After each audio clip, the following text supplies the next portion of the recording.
The following verses, they cover everything that I've been trying to share through the last 4 videos of this contentment series, but here they are. 1 Peter chapter 1, verses 6 through 9, the ESV version. In this you rejoice, though now for a little while, if necessary, you have been grieved by various trials, so that the tested genuineness of your faith, more precious than gold that perishes though it is tested by fire, may be found to result in praise and glory and honor at the revelation of Jesus Christ. Though you have not seen him, you love him. Though you do not now see him, you believe in him and rejoice with joy that is inexpressible and filled with glory, obtaining the outcome of your faith, the salvation of your souls. And no matter what season we're in, I think all of us can find ourselves somewhere in the midst of those verses. Facing hardship and finding contentment, that's the core inspiration for doing this series to begin with. It's different for each and every one of us, and there isn't a magic formula that helps you automatically see past the hardship. But it's through the process of practicing your faith. Even if God seems distant, you stick with him and he is sovereign, and you go through the impossible. And that's how I know God is real. It's happened so many times. To be transparent, my family's going through something right now. Ironically, as I'm doing the Bible Time Contentment series, my mother could potentially lose her vision, and it's easy to give in to fear. But God has also been using this time in the unknown to bring my family together in ways I just would never trade it for anything. And we trust in him. We would give a praise report no matter what, because God doesn't do anything to harm us.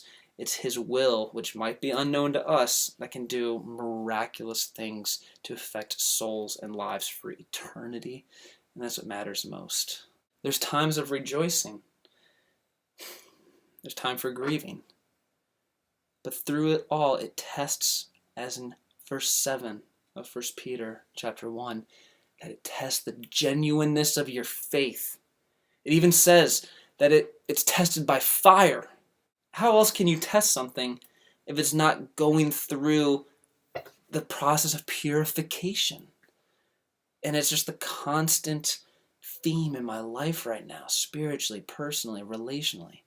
And guys, I just encourage you that no matter what is happening right now, God's not leaving you alone. And I pray that you can see that. I don't know your struggle. And it's going to feel like the weight of the world's on you. But these are the moments where you put 100% trust in God. And he'll use your life as a testimony. I absolutely promise that, if you're willing to let him. Let's go to some of your questions when I asked about what do you guys struggle with contentment. Candace says, when tragedy hits our lives and a ripple effect of bad situations happen to good people. When it rains, it pours. Contentment is hard. And it absolutely is.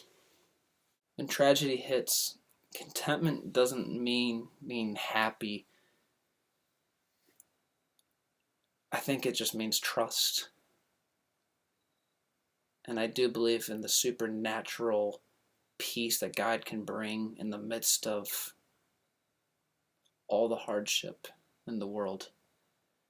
When tragedy hits, it'll leave us with one of two choices, which is, are we going to go closer to God, the process of sanctification, to know him, be part of his will, or will we drift apart and go to any of the other voices of this life? Contentment is trust. Just face those hardships, go to God, don't turn to anything else. These are the moments where it tests everything about you spiritually. I'm praying for all of you right now, and remain on the right path, the one God wants you to be on. All right, guys, be a blessing, be blessed. Bye-bye.